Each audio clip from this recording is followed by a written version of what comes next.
Et salut à tous, c'est Judith, on est là pour une nouvelle vidéo. J'espère que vous allez bien. Ça fait longtemps que j'ai pas fait de vidéo, mais c'est normal, j'ai eu des problèmes d'idées. Là, j'ai trouvé des nouvelles idées et la chaîne va plus se transformer en tech. Bien sûr, je vais continuer à parler parfois d'Harry Potter, mais pas toujours et pas tout de suite. Aujourd'hui, on va parler de Surface, les surfaces de Microsoft, et on va se poser deux questions qu'on va essayer de résoudre à la fin de cette vidéo. Première, est-ce que toutes les surfaces sont utiles? C'est une bonne question. Et la deuxième, les surfaces sont-elles pas trop nombreuses? Parce que avec la Surface Pro, la Surface Book, la Surface Laptop, la Surface Studio qui est un cas à part mais c'est une surface, et maintenant la Surface Go, est-ce que c'est pas un peu trop de surface pour une gamme? C'est la question qu'on va essayer de répondre aujourd'hui. Et on va commencer par présenter les surfaces. La Surface Pro. La Surface Pro est la première surface de Microsoft. Et ce que Microsoft a réussi à faire au fil des années, c'est qu'on dit plus vraiment un appareil Microsoft. Maintenant, on dit Surface. Et ça, c'est un bon truc pour Microsoft. Au début, la Surface Pro voulait être une 2 en 1. Même une 3 en 1, ça, on peut dire. Mais pour que ça devienne une 2 en 1, il faut un accessoire. C'est le clavier. Et ça change déjà beaucoup l'ADN du produit. C'est plus vraiment une 2 en 1. C'est une 1 en 1 qui peut se transformer en 2 en 1 et même en 3 en 1. Par exemple, l'accessoire du stylet qui peut servir à se transformer en 3 en 1 en studio, en mode studio, quoi. Et c'est ce qui fait la particularité de la Surface Pro. T'achètes une tablette, mais t'achètes pas un ordinateur. T'achètes une tablette que tu peux transformer en ordinateur. C'est différent. C'est un peu le concurrent direct de l'iPad Pro. Ou de l'iPad Pro d'Apple, quoi. ADN. Une tablette qui peut se transformer en ordinateur portable et en studio. La Surface Book. La Surface Book se voulait être une 2 en 1 et être mobile, mais pas autant que la Surface Pro. La Surface Book se voulait être plus puissante pour faire du Photoshop et du montage vidéo en 4K. Pas ce que la Surface Pro ne peut pas faire. Mais en vrai, c'est quoi la Surface Book? La Surface Book est un ordinateur portable avec une très bonne puissance pour les applications gourmandes. Et en même temps, elle est mobile. Mais on oublie quelque chose. C'est que l'écran de cette surface peut se détacher. Et à ce moment même, ça devient une tablette. Mais une fausse tablette. Parce qu'elle a quand même un gros désavantage. Ce désavantage, c'est qu'il a que 3 heures d'autonomie. Ce qui est une autonomie très faible pour une tablette. Et ça enlève une ADN plutôt grosse de la tablette, qui est de pouvoir binge-watcher. C'est-à-dire regarder des films, des séries pendant 11 heures sans problème. Mais là, elle peut pas faire ça. Et c'est pour ça que c'est pas vraiment une 2 en 1. Et c'est ça le gros problème de la Surface Book. ADN. Ordinateur portable qui peut avoir un écran détachable. La Surface Laptop. La Surface Laptop se voulait être un ordinateur portable, avec un écran tactile et une grande mobilité. La Surface Laptop a une particularité très spéciale par rapport aux autres ultra portables. C'est qu'il a un clavier en Alcantara, qui est un tissu qu'on met généralement dans des voitures de luxe. Mais après, il n'a rien de spécial par rapport aux autres à part ça. Un autre défaut qui peut être souligné, c'est qu'on ne peut pas détacher l'écran ou le mettre derrière le clavier. Vous voyez comment on peut faire ça sur d'autres ultra portables, toutes les ultra portables presque qui ont un écran tactile, on peut souvent faire tourner l'écran à 360 degrés, alors que celui-là non. Ce qui enlève un peu le charme de la tablette. On peut pas juste utiliser l'écran, faut avoir le clavier avec.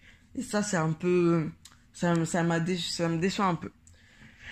Un autre gros défaut, mais vraiment un gros défaut, il faut qu'on en parle, mais pas dans cette vidéo, c'est le Windows 10 en mode S. On n'en parlera pas dans cette vidéo, on en fera une vidéo spéciale, parce que ça mérite vraiment une vidéo pour ce que ça a été fait. Il a une histoire très particulière et très bizarre, on va dire. Personnellement, moi j'ai la Surface Laptop et je vais vous faire un test. Alors attendez le test pour que vous sachiez ce que j'en pense de cette fameuse Surface Laptop. ADN. Ultra portable avec écran tactile, mais qui peut pas du tout faire une tablette. Un 1.5. La Surface Go. La Surface Go, on va en parler très rapidement. Parce que la Surface Go, c'est à peu près la même chose que la Surface Pro, sauf qu'elle se destine beaucoup plus pour les étudiants. Elle a un prix beaucoup plus raisonnable. Elle fait des choses en moins. Par exemple, l'écran est un peu plus petit, du coup les bordures sont un peu plus grosses. Il y a des défauts en plus, mais il a le même ADN que la Surface Pro. Bien sûr, moins puissant, bien sûr, pas aussi esthétique, mais sinon c'est la même. Il n'y a rien qui change.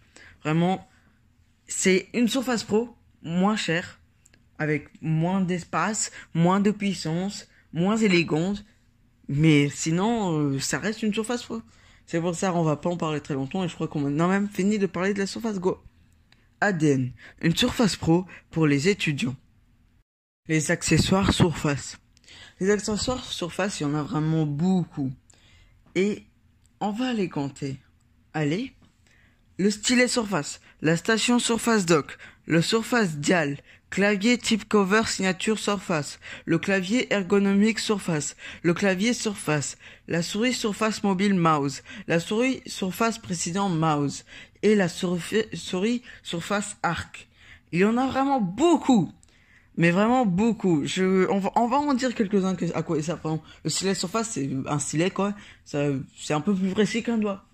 La station Surface Dock, c'est un dock. Le Surface Dial, c'est un truc pour les créatifs, en fait. Ça permet d'être beaucoup plus précis dans les trucs de montage, les trucs comme ça. Ça permet d'être très précis. Le clavier type cover signature Surface, c'est le clavier que tu mets sur ta Surface Pro ou sur ta Surface Go en Alcantara, quoi. Le clavier ergonomique Surface, qui est un truc un peu chelou. En fait, il y a un moment où c'est arrondi, c'est hyper bizarre. Voilà, il y a 3 souris, vraiment, je comprends pas pourquoi il y en a tellement. Mais bon. Les accessoires Surface me font un peu penser aux Surface, quoi. Il y en a beaucoup, mais il y en a au moins pour tout le monde, pour chaque goût. Et c'est ça qui est bien, c'est que tu peux prendre, par exemple, acheter une Surface Pro, et tu prends, parce que t'es un artiste, tu prends un stylet, et après t'as envie de basculer sur la fameuse Surface Studio, où j'en parle pas vraiment, enfin, je parle pas de ça dans cette vidéo, parce que c'est un cas très à part, et j'ai pas envie trop d'en parler, c'est un truc vraiment d'artiste. Et voilà quoi. Et du coup, ton stylet, il te servira tout le temps. Ça qui est cool. Et les accessoires sont vraiment des choses qui sont obligées d'être là. Parce que sinon, ça enlève tout le charme de la gamme Surface. Conclusion. Il y a vraiment beaucoup de surfaces. Mais c'est ça qui est bien dans cette gamme. C'est ça que j'aime bien dans cette gamme. C'est que chaque surface a son ADN. Chaque surface est différente. Et les accessoires aussi. Ça ajoute beaucoup de choses, les accessoires. Tu enlèves les accessoires, comme ta vie change beaucoup. Tu vois, si t'as pas le stylet, bah, si tu dessines, c'est beaucoup plus compliqué. Les accessoires peuvent être très importants et modifient ton expérience. La surface aussi que tu prends, modifie beaucoup ton expérience. C'est ça que j'aime bien. Il y en a pour vraiment tout le monde. Je sais que je me répète beaucoup dans cette vidéo, surtout à la fin, mais il y en a pour tout le monde. C'est ça que j'aime bien dans cette gamme Surface. Je vois un peu cette gamme Surface comme elle s'adapte à tout le monde. Elle peut s'adapter à tout le monde, vraiment. Si elle s'adapte pas à toi, c'est vraiment que tu cherches des trucs vraiment très précis, vraiment presque impossible. Parce que la gamme Surface, c'est une gamme un peu haut de gamme. Et il y a les dernières technologies, il y a tout dedans.